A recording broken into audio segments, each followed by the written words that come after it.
हे कृष्णा, सभी भक्तों का हार्दिक स्वागत है आज के संध्याकालीन ऑनलाइन भक्ति वृक्ष क्लास में सेशन में। हरे कृष्ण प्रभु जी। हरे कृष्ण प्रभु जी। कृष्ण साधक का 8वां अध्याय कर रहे हैं। हम लोग उस चर्चा के विषय में आज और थोड़ा सा आगे बढ़ेंगे। चर्चा स्टार्ट करने से पहले मंगलाचरण कर लेते हैं। ओम ज्ञानतिमिरान्धस्य ज्ञानाञ्जनशलाकया चक्षुरुन्मीलितं येन तस्मै श्रीगुरुवे नमः। नमो विष्णुपादाय कृष्णप्रेष्ठाय भूतले श्रीमते भक्तिवेदांत स्वामिनिति नामिने। नमस्ते सरस्वती देवे गौरवाणी प्रचारिणे निर्विशेष शून्यवादी। हे कृष्ण करुणा सिंधु दीनबंधु जगतपते गोपेश गोपिकांत राधाकांत नमस्तुते। तप्त कांचन गौरांगी राधे वृंदावनेश्वरी वृषभानुसुते देवी कर्मामि हरि प्रिय। नमो मावदंजाय कृष्ण प्रेम प्रदाते कृष्णा कृष्ण चैतन्य नामने गौतम नमः। वांछा कल्पतरुभ्यश्च कृपा सिन्धुभ्येव च पतितानां पावनेभ्यो वैष्णवेभ्यो नमो नमः। जय श्री कृष्ण चैतन्य प्रभु नित्यानंद श्री अद्वैत गदाधर श्रीवासादि गौर भक्तवृंद। हरे कृष्ण कृष्ण कृष्ण हरे हरे, हरे राम राम राम हरे। चरण की जाए।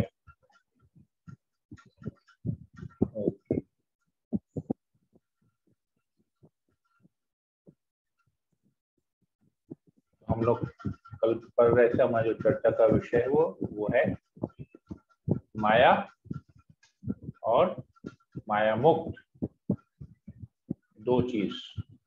तो माया भगवान की शक्ति है, बहिरंगा शक्ति है, एक्सटर्नल एनर्जी है, इंटीरियर एनर्जी है।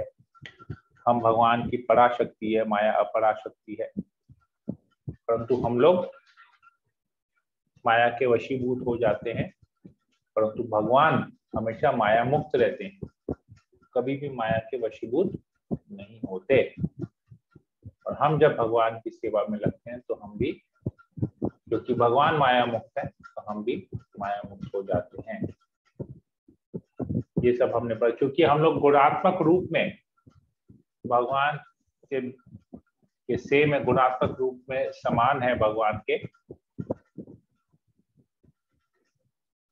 क्योंकि भगवान परमात्मा है, हम लोग परमात्मा के अंश जीव आत्मा है। गुणात्मक रूप में भगवान के समान है, परंतु हमको ये भौतिक शरीर मिलता है और ये भौतिक शरीर 3 गुणों से बनता है, 3 गुणों के मिश्रण से बनता है। इसीलिए जब हम इस भौतिक शरीर में आते हैं हम माया के वश में आ जाते हैं। जब तक हम आध्यात्मिक जगत में हैं, आत्मा जो सच्चिदानंद है, तो भगवान का अंश है और वो मुक्त है। इस भौतिक जगत में आते ही वो बंध जाता है, इस शरीर में बंध जाता है। आगे हम इसमें और चर्चा करेंगे।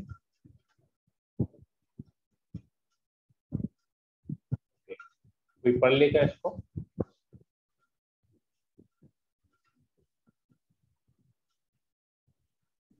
प्रभु जी पढ़ देंगे। हाँ, पढ़ लीजिए।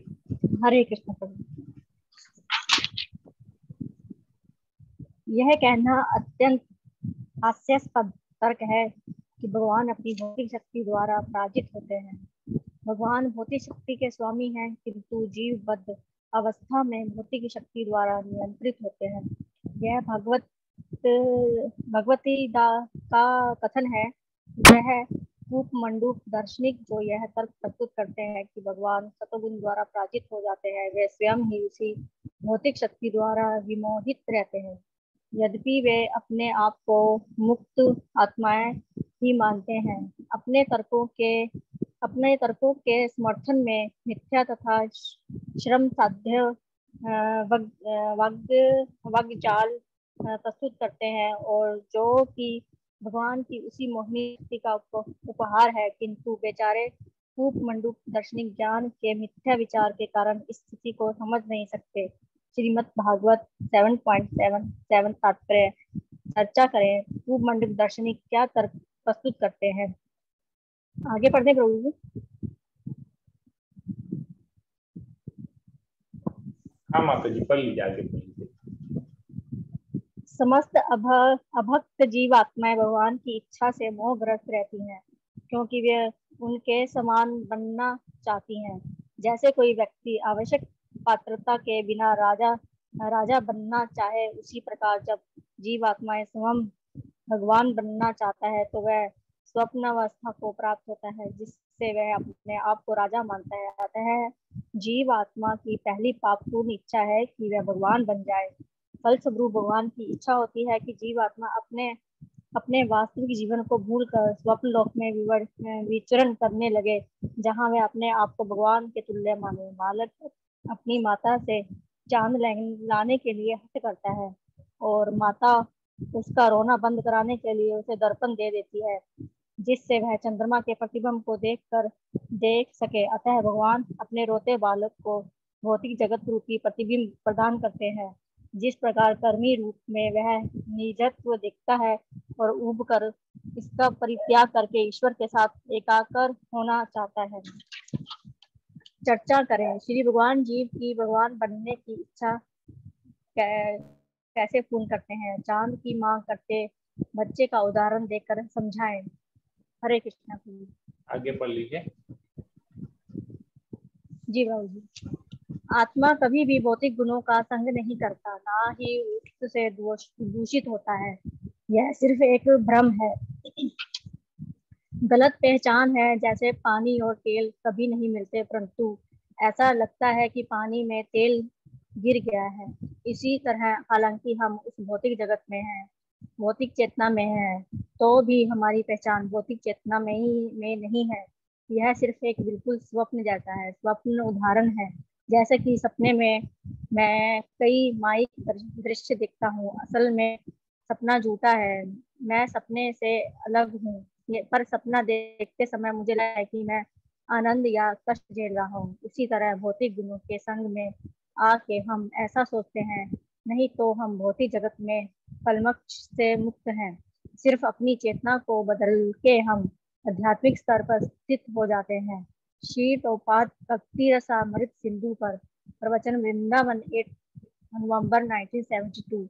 वही उदाहरण जो मैं दिया करता हूँ, जैसे कि आपके पास एक अच्छी कार है, आप अपने आप को पहचानते हैं, पर आप वह कार नहीं है। अगर कार को ठोकर लगती है तो आप प्रभावित होते हैं, क्योंकि आपने ये मान लिया कि यह कार मेरी कार है। दूसरे व्यक्ति को कोई प्रभाव नहीं पड़ता। इसलिए हमारी मान्यता के कारण अहम ममेति भागवतम 5.58 की यह मैं हूँ, यह मेरा है, यह दुख भोग रहे हैं। श्री प्रभुपाद प्रातःकालीन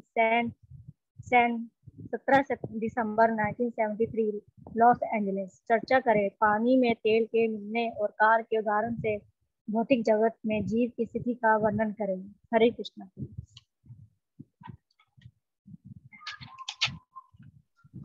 हरे कृष्ण। बहुत बहुत धन्यवाद माता जी पढ़ने के लिए। ओके, 3-4 महत्वपूर्ण बातें हम यहाँ पर पढ़े, उसके ऊपर समझ लेते हैं अभी। ओके, सबसे पहले जो कुछ ऐसे दार्शनिक लोग हैं, फिलोसोफर्स हैं, दार्शनिक ज्ञान देते हैं, फिलोसफी देते हैं। क्या फिलोसफी देते हैं? कि भगवान इस भौतिक जगत में जब आते हैं तो माया के वशीभूत हो जाते हैं। उदाहरण कैसे क्या वो लोग क्या उदाहरण देते हैं? एक बहुत साधारण सा उदाहरण देते हैं कि कृष्ण आते तो यहाँ गोपियों के साथ लीला करते हैं, रास लीला करते हैं, इतनी सारी गोपियों के साथ। तो रास लीला तो उसको लोग बोलते हैं कि काम वासना है। काम वासना जो भौतिक जगत के लोग हैं, वो लोग माया द्वारा काम वासना से प्रभावित होते हैं। परंतु क्या कृष्ण काम वासना से करते? नहीं। जो रास लीला है वो बहुत ऊंचे स्तर की लीला है, इसको हम समझ नहीं पाएंगे, अपनी भौतिक बुद्धि समझ नहीं पाएंगे। परंतु ऐसे फिलोसोफर्स बोलते हैं कि कृष्ण इस प्रकार का कार्य करते हैं, माया से वशीभूत हो गए, काम वासना में आके गलत है। और वो लोग अपने आप को मुक्त आत्मा कहते हैं। तो जो व्यक्ति अपने आप को मुक्त आत्मा कहता है, वास्तव में वो बद्ध आत्मा है, वो बद्ध जीव है, वो मुक्त नहीं हुआ है। अगर वो मुक्त हो गया होता तो कृष्ण को उसके साक्षात स्वरूप में कृष्ण की भगवत्ता को वो एक्सेप्ट करता, पर ऐसा नहीं है। तो ये लोग जो फिलॉसफी देते हैं वो फिलॉसफी पूरी गलत है। इनको खुद पता नहीं है, अपने आप को मुक्त कहते हैं, परंतु एक्चुअली में वो लोग बद्ध हैं। पहला भी यहाँ पर आता है, वो लोग स्वयं माया से मोहित हो गए हैं, माया द्वारा प्रभावित हो गए हैं, माया से वशीभूत हो गए हैं, इसलिए वो ऐसा कह रहे हैं। भगवान की जो शक्ति है, मोहिनी शक्ति माया देवी, इनको मोहित करके रखी है, भ्रमित करके रखी है, इसलिए वो ऐसा कह रहे हैं। तो वाकई में उसके इधर आता है श्रम साध्य वाग जाल, मतलब वाणी का, वाणी से जाल से वो लोग वशीभूत हो गए हैं। उनको इतना ज्यादा फिलॉसफी आ गई है कि वो लोग खुद कंफ्यूज हो जाते हैं कि क्या सही है क्या गलत है, और वो लोग उटपटांग जो भी है कहते रहते हैं। तो ये वास्तव में वो लोग स्वयं माया के वश में हैं। पहले हमने ये पढ़ा। दूसरे में आता है समस्त जीवात्माएं अभक्त। तो ये लोग अपने आप को भले बड़े बड़े कथावाचक हों, पर वास्तव में ये लोग अभक्त हैं, ये लोग भक्त नहीं है। क्यों अभक्त है? क्योंकि वो लोग कृष्ण के अस्तित्व को स्वीकार नहीं कर रहे हैं, कृष्ण की भगवत्ता को एक्सेप्ट नहीं कर पा रहे हैं, उनसे डाइजेस्ट नहीं हो रही ये बात। और लोग स्वयं स्वामी बनना चाहते हैं, स्वयं लोगों को कंट्रोल करना चाहते हैं, स्वयं अपने आप को भगवान का अवतार कहते हैं। ऐसे लोग अपने आप को मॉडर्न डे का कृष्ण कहते हैं, इस युग का कृष्ण कहते हैं अपने आप को। ऐसे बहुत सुने होंगे आप लोग, ऐसे बहुत लोगों के मुंह से सुने होंगे जो अब स्वयं सेल्फ मेड गुरु, सेल्फ मेड गॉड मैन इनको कहते हैं। जो स्वयं घोषित करते हैं अपने आप को भगवान या भगवान का अवतार, अपने आप को घोषित करते हैं, परंतु ऐसा नहीं है। भगवान या भगवान के जितने भी अवतार है वो शास्त्र में उनका वर्णन है। ऐसे पाखंडी लोग नहीं हो सकते भगवान का अवतार। जैसे हमने बहुत पहले आप लोगों को बताया था कि भगवान के वर्ड, भगवान जो डेफिनेशन है उसमें 6 गुण होने चाहिए, वो हमने पढ़ा था। और भगवान के अवतार का टेस्ट करने का भी एक पैथोलॉजी टेस्ट आता है।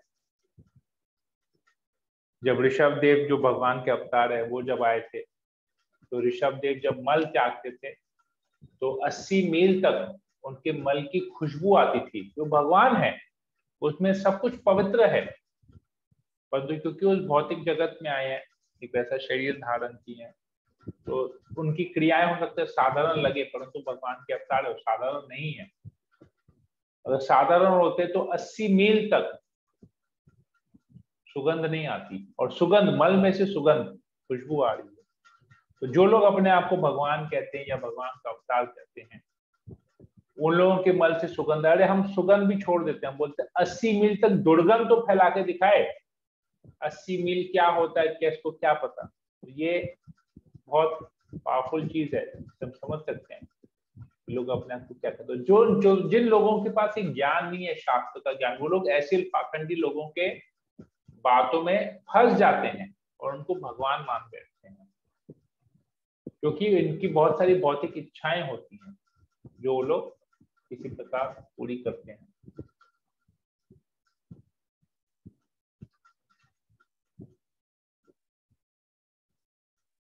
तो ये यहाँ पर है। तो ऐसे लोग स्वयं अपने आप को भगवान बनाना चाहते हैं या चाहते हैं कि लोग हम उनको भगवान माने। कंट्रोलिंग पावर उनको चाहिए, यही सबसे बड़ा प्रॉब्लम है। तो यही कंट्रोलिंग नेचर, स्वामित्व की भावना हमको भगवान से अलग कर देती है और इस भौतिक जगत में हमको बांध देती है। हम माया द्वारा बद्ध हो जाते हैं, हमको ये भौतिक शरीर धारण करना पड़ता है। ये चीज यहाँ पर बताया गया है।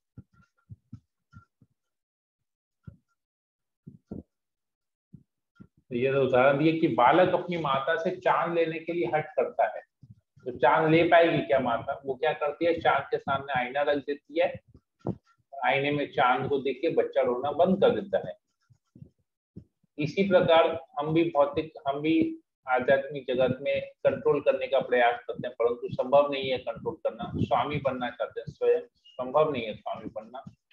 तो भगवान ये भौतिक जगत जो एक प्रतिबिंब है आध्यात्मिक जगत का, जैसे हमने उस दिन भी गीता के उसने पढ़ा था वट वृक्ष का, अश्वत्थ वृक्ष के बारे में पढ़ा था, किस प्रकार ये अश्वत्थ वृक्ष प्रतिबिंब है, जैसे जल के किनारे किसी लेक के वहां पर या किसी तालाब के वहां पर एक वृक्ष होता है, उसकी छवि, उसका रिफ्लेक्शन, प्रतिबिंब पानी में पड़ता है, परंतु वो वास्तविक नहीं है, मिथ्या है, प्रतिबिंब है।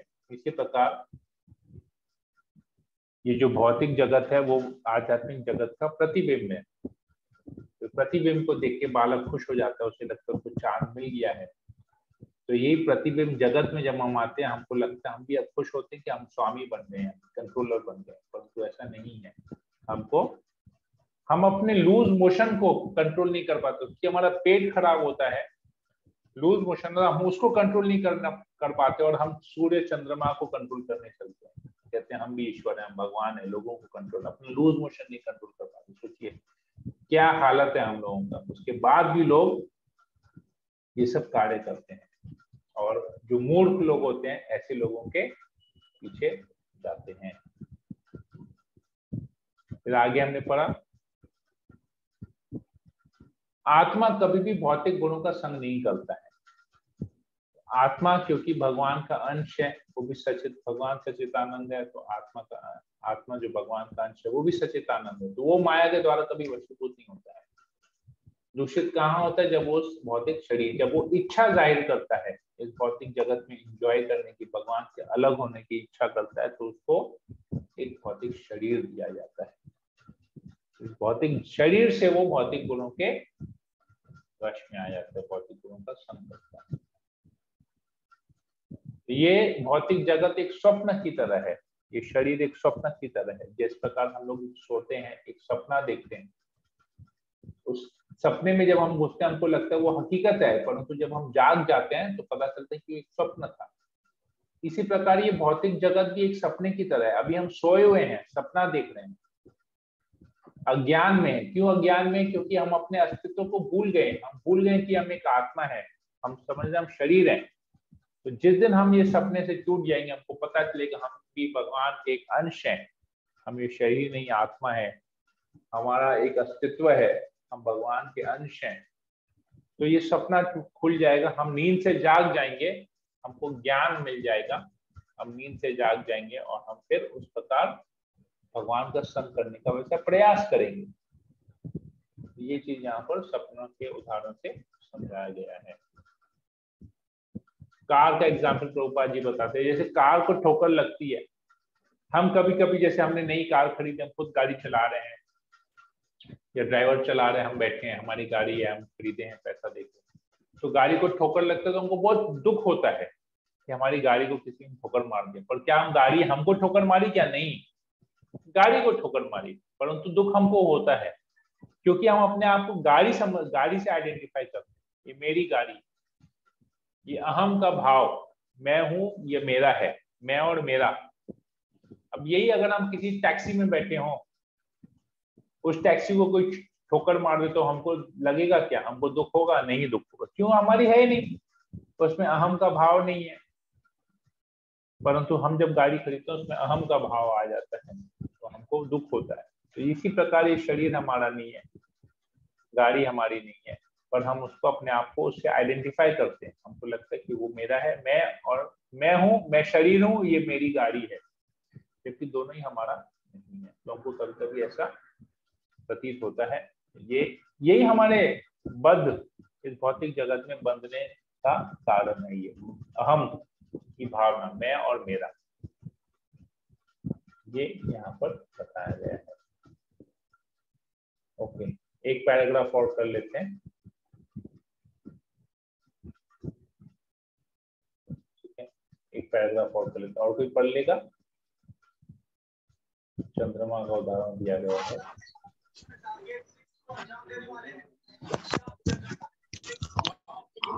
मैं पढ़ूं प्रभु जी? हम आप पढ़ लीजिए। कहाँ से पढ़ना प्रभु जी? ये जिस तरह जल में, यहाँ से पढ़ना ना? हाँ। ठीक है।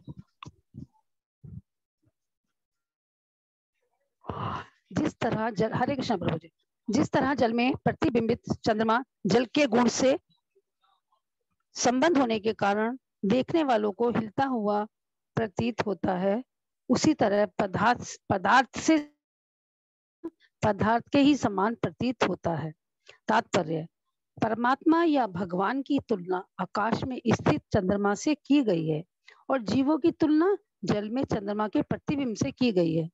चंद्रमा आकाश में स्थित है और वह जल में दिखने वाले चंद्रमा की तरह ही हिलता डुलता नहीं है। वस्तुतः आकाश में मूल चंद्रमा की तरह जल में प्रतिबिंबित चंद्रमा को कांपना या हिलना नहीं चाहिए, किंतु जल में संबंध होने हिलता हुआ प्रतीत होता है। यद्यपि वास्तव में चंद्रमा स्थिर है। जल चलता है किंतु चंद्रमा नहीं चलता। इसी तरह सारे जीव मोह, शोक और कष्ट जैसे भौतिक गुणों से कलुषित प्रतीत होते हैं, यद्यपि शुद्ध आत्मा में ऐसे गुण सर्वथा अनुपस्थित होते हैं। प्रतियाते शब्द यहाँ पर महत्वपूर्ण है। इसका अर्थ है ऊपर से तथा वास्तविक रूप में नहीं, स्वप्न में अपना सिर कटने के अनुभव की तरह। जल में चंद्रमा का प्रतिबिंब चंद्रमा की वियुक्त किरणें होती हैं, वास्तविक चंद्रमा नहीं। भगवान के भवियुक्त भिन्न अंश भौतिक जगत रूपी जल में उलझकर चलायमान वाले के तुल्य से किसी प्रकार इसमें नहीं आता है। श्रीमद् भागवतम गीता में 3.711 तात्पर्य।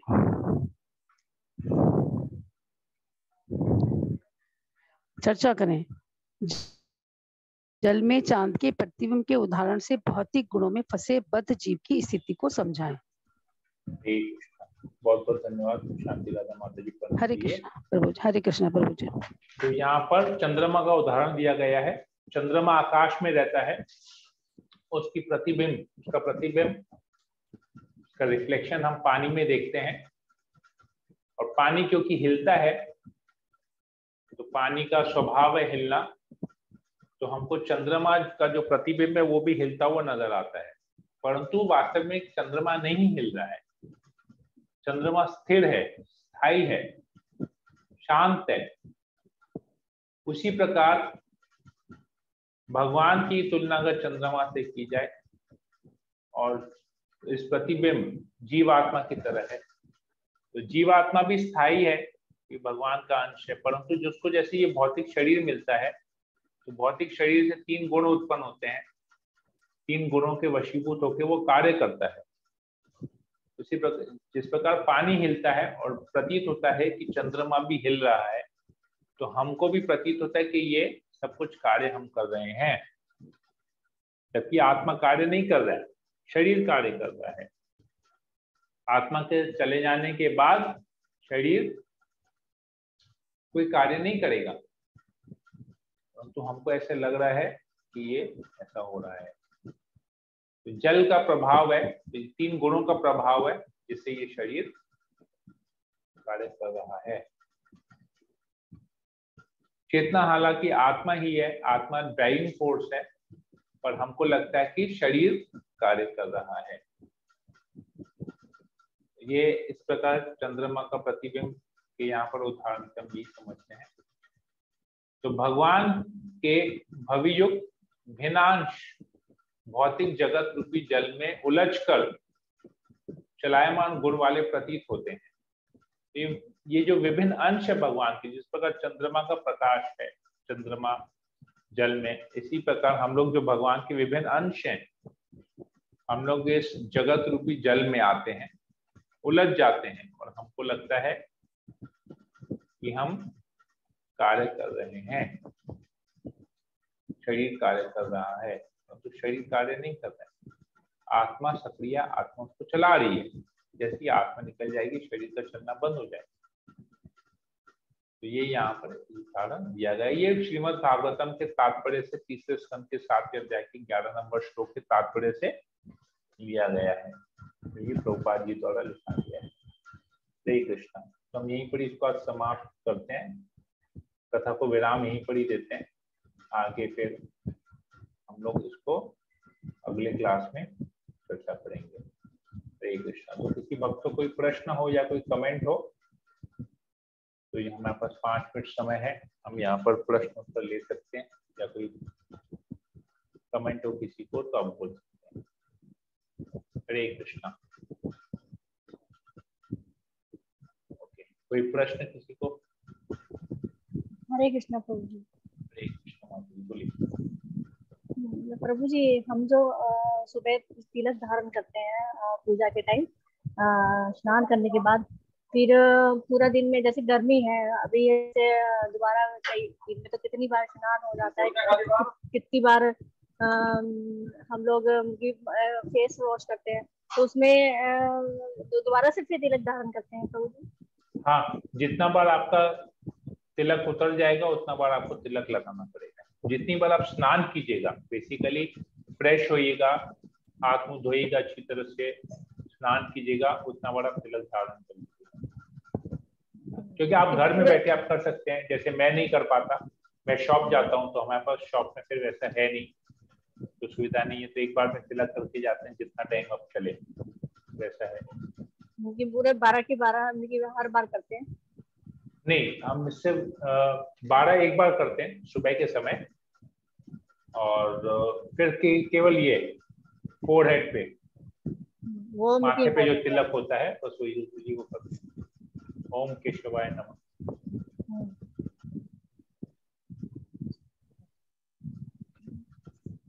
कि वही इम्पोर्टेंट रहता है ज्यादा? इम्पोर्टेंट तो ऐसे 12 अंगों में, पर जैसे अगर घर पे बैठा हूँ या मायापुर में रहता हूँ तो हर बार 12 अंग पे तिलक करता हूँ, पर शॉप में संभव नहीं है, क्योंकि शॉप में दोबारा नहा नहीं सकता, वहां पर हाथ मुंह धो लेता हूँ पर नहा नहीं सकता, और फिर कपड़े उतार के तिलक करना वहां संभव नहीं रहता है, इसलिए नहीं करता। पर हाँ, कहीं जाना होता है, फिर कहीं पर जाना होता है तो एटलीस्ट कम से कम हाथ मुंह, मुझे कहीं पर शॉप से डायरेक्टली जाना होता है तो एक बार हाथ मुंह धो के माथे में एक बार तिलक जरूर लगा लेता हूँ, ये कंपलसरी करता हूँ। और अंगों में लगा नहीं पाया 12 अंगों में, पर माथे पे हमेशा लगा लेता हूँ। हरे कृष्ण प्रभु जी। परिस्थिति के ऊपर डिपेंड करता है, सिचुएशन के ऊपर डिपेंड करता है। कहीं जहां कर पाता हूँ वहां करता हूँ, जहां नहीं कर पाता वहां नहीं करता हूँ। ओके माता जी, आप बोलिए। हाँ प्रभु जी, अगर जैसे साइड में लगाते हैं ना, जैसे वैष्णव यहाँ पे अगर ऊपर में कहीं इधर उधर नाम गड़बड़ हो जाता है तो कुछ दोष हो जाता है? देख के कीजिए फिर, क्यों नाम गड़बड़ होगा? नहीं, जैसे याद हो गया तो एक आध नाम इधर उधर, मतलब हाँ, नहीं, जब तक एक आध नाम आप सामने कागज को रखिए, ड्राइंग को रखिए, हमेशा साल रखिए, साल 1 साल 2 साल 3 साल 4 साल 5 साल रखिए, जब तक आप एकदम कंफर्म नहीं होता है रखिए रोज। क्या दिक्कत है उसमें? कागज ही तो रखना है, मेहनत का तो काम है नहीं। हर बार तो गूगल में सर्च करने का जरूरत नहीं है, एक बार नहीं करने से हो जाना। ठीक है, हरे कृष्ण। तो इसमें एक्चुअली नाम का गड़बड़ होना ही नहीं चाहिए, गड़बड़ हो क्या हो उतना होना ही नहीं चाहिए, बस बात खत्म हो गया। जो चीज होना नहीं है वो अगर करेंगे तो फिर तो उसका रिएक्शन तो फेस करना पड़ेगा। क्या रिएक्शन है मुझे पता नहीं है, परंतु सबसे पहला बात होना ही नहीं चाहिए। बात जो चीज नहीं होना चाहिए नहीं होना चाहिए। अब वो हमको सावधानी बरतनी कि वो चीज हमसे गलत नहीं। ठीक है? हाँ ठीक है प्रभु जी, हरे कृष्ण। हरे कृष्णा प्रभु जी। प्रभु जी, जैसे सुबह सुबह मंगला आरती होती है, जिसमें फिर उसके बाद सुबह फिर शाम को जो आरती होती है वो कौन सी आरती होती है प्रभु जी? गौर आरती होती है शाम को, गौर आरती।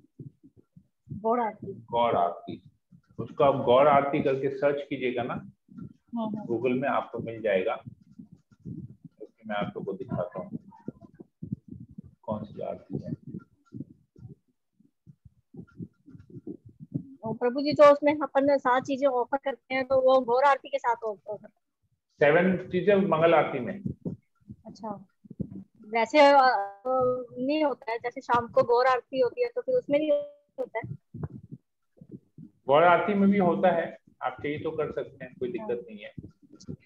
क्योंकि प्रभु जी मंगल आरती करते तो हमारे की जुबान पे वो आता ही नहीं है, अच्छे से आ ही नहीं, क्योंकि इसमें थोड़ा सा शायद जो उच्चारण है वो हो ही नहीं पाता है अच्छे से। ओके, थोड़ा सा टफ है। जब तक आप उसको 2-4 बार सुनेंगे नहीं, उसका एक्चुअली उच्चारण ठीक करने के लिए क्या करना पड़ता है, आपको सुनना पड़ेगा। मतलब दिन में कभी भी ऐसा नहीं कि मंगल आरती के समय वो मंगल आरती होगा उसके दिन। मैं जैसे सीखा था, मैं क्या करता था, मैं उसका ऑडियो ले लिया था और दिन भर में ना उसको कम से कम, और साथ में उसका पेपर रखा था साथ में, जो उसके संस्कृत के जो शब्द हैं, जो श्लोक हैं, जो उच्चारण हमको करना है, और वो सुनते सुनते हमने उसको पढ़ना भी स्टार्ट किया, तो फॉलो हो गया। तो धीरे धीरे पता चला कौन सा वर्ड कहाँ ब्रेक होता है, उच्चारण कैसा है। क्योंकि गीत के माध्यम से है ना, गीत के माध्यम में हो सकता है हमको कोई शब्द समझ में आएगा नहीं, क्योंकि सब संस्कृत के शब्द हैं, तो जाहिर सा बात हमको समझ में नहीं आएगा। लेकिन अगर सारे साथ में कागज रहेगा ना, तो उसको फॉलो करेंगे तो हो जाएगा। जैसे एक ये है, ये आपका गौर आरती है, जो शाम के समय जो आरती करते हैं, मैं आप लोगों के साथ शेयर करता हूँ। ये इसका हिंदी मुझे मिला नहीं, इंग्लिश है, बंगला है, कि वो जय जय गोरा चंदेर आरती का शोभा। ये एक्चुअली बंगाली में है, ये बंगाली इसका मीनिंग है। जय गोरा चंदेर आरती का शोभा, जानवी तट बने जग मन लोभा, जग जन मन लोभा। दक्षिणे निताई चंद, मतलब दाहिनी तरफ दक्षिण में निताई चंद है, और बामे गदाधर, बाएं हाथ में, मतलब राइट में निताई नित्यानंद प्रभु है, उसके लेफ्ट में गदाधर है। निकटे अद्वैत, तो नित्यानंद प्रभु के बाद अद्वैत आचार्य आते हैं। फिर इस तरफ श्रीनिवास छत्रधार, तो श्रीनिवास ठाकुर है, वो वहां पर है। गोसियाछे गोराचंद रत्न सिंहासने, तो चैतन्य महाप्रभु, गौरांग महाप्रभु एक रत्न के सिंहासन में बैठे हुए हैं। और आरती कौन कर रहा है, आरती करे ब्रह्मा आदि देवगाने, तो ब्रह्मा जी आरती कर रहे हैं, और ब्रह्मा जी और जितने भी देवता हैं, देवतागण हैं, देवतागण वो लोग ब्रह्मा जी के साथ मिलके आरती कर रहे हैं। चैतन्य महाप्रभु गौरांग महाप्रभु सिंहासन में बैठे हैं, और ब्रह्मा आदि जितने भी देवता हैं वो लोग आरती कर रहे हैं। नरहरि आदि कोरी चमर दुलाया, संजय मुकुंद बासु घोष आदि गाया। चामर धुला रहे हैं, चामर दिखा रहे हैं, और जो बाकी जितने सब भक्त हैं ये लोग गा रहे हैं, साथ साथ ये लोग आरती गा रहे हैं, चामर धुला रहे हैं, ब्रह्मा जी आरती कर रहे हैं। शंख बाजे घंटा बाजे बाजे करताल, तो ये आरती जब गा रहे हैं तो क्या क्या बज रहा है, शंख बज रहा है, घंटा मतलब जो बेल होता है, रिंगिंग बेल, हाथ में घंटी बज रही है, और करताल भी बज रहा है। और क्या बज रहा है, मधुरा मृदंग बाजे परम रसा, तो मृदंग भी बज रहा है, इसी सुर में मृदंग भी बज रहा है। तो बहुकोटि चंद्रजिनी वदन उज्ज्वल, गला देशे बना माला घोड़े झलमल, तो जो उनके जो माला पहनी हुई है वो भी झलमल हो रहा है। शिव सुख नारद, मतलब शिव जी, सुखदेव गोस्वामी, नारद मुनि प्रेम गदगद, तो ये पूरा नजारा शिव जी देख रहे हैं, नारद मुनि देख रहे हैं, तो ये लोग सब प्रेम से गदगद हो जा रहे हैं कि इतनी सुंदर आरती हो रही है गौरांग महाप्रभु की। ठीक है, तो ये यहाँ पर आता है भक्ति विनोद देखे गोरार संपद, तो भक्ति विनोद ठाकुर देख रहे हैं ये चीज चैतन्य महाप्रभु का। इस प्रकार वो देख गुणगान देख के, मतलब ये देख के आरती देख के उसका गुणावली गुणगान कर रहे हैं। ठीक है, ये हिंदी में नहीं है तो ये इधर तो हिंदी में नहीं है, पर हमारे किसी बुक में तो है। ये हम लोगों का ये जो बुक है ना, आप देखिए कृष्ण सेवक कृष्ण साधक, किसी में तो ये गौर आरती है जहां तक याद है। पर मेरे पास इसका हिंदी का लिरिक्स है, मैं आपको भेज दूंगा, मेरे पास है, मैं आपको भेज दूंगा। मैं एक सॉफ्ट कॉपी है इसका हिंदी में, मैं उसका फोटो खींच कर आपको भेज देता हूँ, मेरे पास है ये, मैं आपको कल भेज दूंगा, इसको हिंदी में है। जी प्रभु जी, ग्रुप में शेयर कर दीजिए प्रभु जी। हाँ, मैं शेयर कर दूंगा, और इसका लिरिक्स फॉलो कीजिएगा, लिरिक्स, क्योंकि इसका गाने का तरीका एकदम अलग है। मैं आज तक इसके लिरिक्स को कैच नहीं कर पाया, इतना सुंदर तरीके से ये आरती है ना, पर पता नहीं शायद मेरे में भक्ति भाव नहीं है बोल के मैं आज तक इसके टोन को, इसके धुन को पकड़ नहीं पाया। बोल याद है मुझे पर मैं धुन में गा नहीं पाता। मैं मंगल आरती शुरू से आदत है, मैंने कभी संध्या आरती, क्योंकि मेरा समय नहीं मिलता था, मैं तो शॉप में रहता हूँ, तो इससे मैं कभी इसको पकड़ भी नहीं पाया ठीक से, प्रयास भी नहीं किया, प्रैक्टिस नहीं किया। शॉप में रहना तो बहाना है, कभी प्रयास नहीं किया, इसीलिए मेरा रह गया। संडे संडे खाली करता हूँ शाम को, कभी कभी रहता हूँ तो ठीक है, नहीं तो नहीं। ठीक है, ठीक है, तो मैं इसको शेयर करूँगा। और कोई प्रश्न किसी को? इसका पूरा प्रभु जी जो गाया हुआ और इसका लिरिक्स पूरा ऑडियो और वो दोनों मैं दे दूंगा। ओके जी, ठीक है। हरे कृष्ण। और कोई प्रश्न किसी को? हरे कृष्ण प्रभु जी। हरे दंडवत प्रणाम। ये प्रसादम का जो भोग लगाते हैं ना प्रभु जी, वो मंत्र क्या 1 2 प्रभु जी 3 बार बोलेंगे प्रभु जी? हाँ, एक मंत्र को 3 बार उच्चारण करना है। तो जैसे पूरा पढ़ के एक बार बोल फिर एक बार पढ़ के पूरा के अलग नहीं, हर मंत्र को 3 बार उच्चारण करके फिर दूसरे मंत्र में जाना है। ओ पहले नमो मतलब एक पहले प्रभुपाद का प्रणाम मंत्र 3 बार बोलेंगे, फिर हाँ। चैतन्य महाप्रभु का प्रणाम मंत्र 3 बार बोलेंगे, फिर कृष्ण का 3 बार बोलेंगे। ठीक है, ठीक है। हाँ ठीक है, क्लियर हो गया? प्रभु जी ये भोग मंत्र भी शेयर कर दीजिए आप। ओके, भोग मंत्र तो हमारे बुक में है, हमारे बुक में है भोग मंत्र, वो फर्स्ट वाली बुक में ना। हाँ बुक में है। मेरे पास है प्रभु जी, हम शेयर कर देंगे। हाँ, भोग लगाने का जो मंत्र है वो शेयर कर लीजिएगा। ठीक है प्रभु। ओके, और किसी को कोई प्रश्न? नो प्रभु। हरे कृष्णा। क्या बात है, मैं देखता हूँ 2 या 3 जन से ज्यादा कोई प्रश्न कोई पूछता नहीं है। लाइक सब लोग लगता है सब लोग बहुत अच्छी तरह से समझ गए हैं।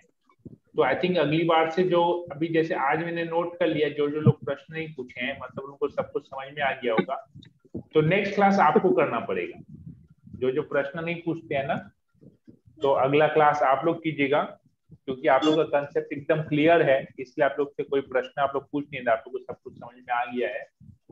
तो नेक्स्ट क्लास आप लोग कीजिएगा, मैं सुनूंगा और मैं प्रश्न करूंगा। फिर कोई क्वेश्चन होगा मुझे अगर नहीं समझ में आया तो मैं आप लोग को प्रश्न करूंगा। ठीक है, तो राखी सिंह आप अगला क्लास कीजिएगा, उसके बाद वाला क्लास नीता गुप्ता माता जी आप कीजिएगा, उसके बाद वाला क्लास इंदु शाह माता जी आप कीजिएगा, कमला जैसल माता जी एक क्लास आप कीजिएगा, मुकेश प्रभु एक क्लास आप कीजिएगा, सुलेखा जैसल माता जी एक क्लास आप कीजिएगा।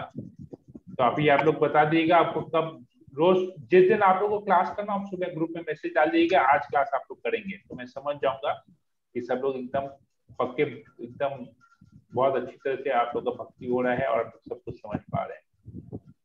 ठीक है, और एक क्लास राजू प्रभु आप कीजिएगा, एक क्लास ममता में यशोमती माता जी करेंगी, एक क्लास लीलावती मोहिनी माता जी करेंगी। हरे कृष्ण। सब लोग एक क्लास आप लोग कीजिएगा।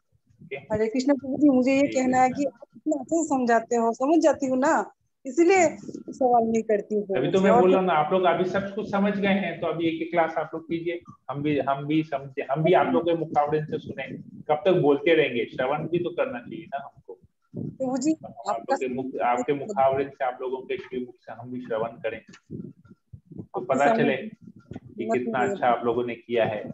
अगर स्टूडेंट अच्छा बोलेगा तो टीचर को गर्व होगा कि हाँ मैंने ठीक से पढ़ाया है, स्टूडेंट ने अच्छी तरह से समझा है, हम लोग ऐसे करेंगे। ठीक है, तो मंडे जिनको करना हो आप लोग सुबह नाम दे दीजिएगा कि मंडे वो भक्त क्लास को कंडक्ट करेगा। छोटा सा ये 1 पेज ही बाकी है, तो 1 पेज आप लोग पढ़ लीजिएगा, समझाइएगा, हम लोग में से फिर कोई क्लास एडवांस में पढ़ लीजिएगा, मार्क कर लीजिएगा, समझ लीजिएगा, फिर आप लोग समझाइएगा, कोई दिक्कत नहीं है। ठीक है, हरे कृष्णा। और कोई प्रश्न किसी को? क्षमा कीजिएगा प्रभु जी, मैं सवाल नहीं पूछती हूँ, मतलब कि ऐसा नहीं है कि सब समझ में आता है, फिर भी क्षमा कीजिएगा, ये तो गलत बात है कि सवाल नहीं करती हूँ, फिर भी हमने जी आपका नाम बहुत देर से लिया, जो कोई नहीं करता हम पहले उसका नाम हमने ले लिया, आपका पीछे पीछे जाते जाते 6-7 नाम बाद आपका नाम लिया, क्योंकि हमने उसी सीक्वेंस में लिया, क्योंकि अल्टीमेटली आप लोग सब लोग को तो प्रचार करना है, किसी न किसी को कभी ना कभी प्रचार करना है, तो आप कर लीजिए। आपस में कर लेंगे तो अच्छा है ना, आपस में कर लेंगे तो पता चल जाएगा। तो कहीं पर कुछ गलती होगी तो हम लोग एक दूसरे की सुधार सकेंगे। हमारे अच्छे के लिए ना, हमारे हित के लिए है और कुछ नहीं। हम लोग अपने आप को ही कर रहे हैं। हमको तो यहाँ पर किसी का मार्किंग नहीं है या किसी को फेल करने के लिए नहीं है। सब आपस में साथ में एक परिवार है। प्रभुपाद जी के ग्रैंड डिसाइपल हम लोग सब है, पौत्र हैं प्रभुपाद जी के। सब एक ही परिवार है। एक परिवार में क्या वो सब रखना, तो अच्छा है। आपस में सीखेंगे, एक दूसरे को सहायक बनेंगे, इसमें एक दूसरे को सहायता करेंगे भक्ति में आगे बढ़ने के लिए। ठीक है, तो मैं सेशन को यहीं पर एंड करता हूँ। हरे कृष्णा हरे कृष्णा हरे कृष्णा प्रभु जी पतितानां पावनेभ्यो वैष्णवेभ्यो नमः। समेत भक्तवृंद की जय। जगद्गुरु श्रील प्रभुपाद की जय। जय। हरे कृष्ण प्रभु।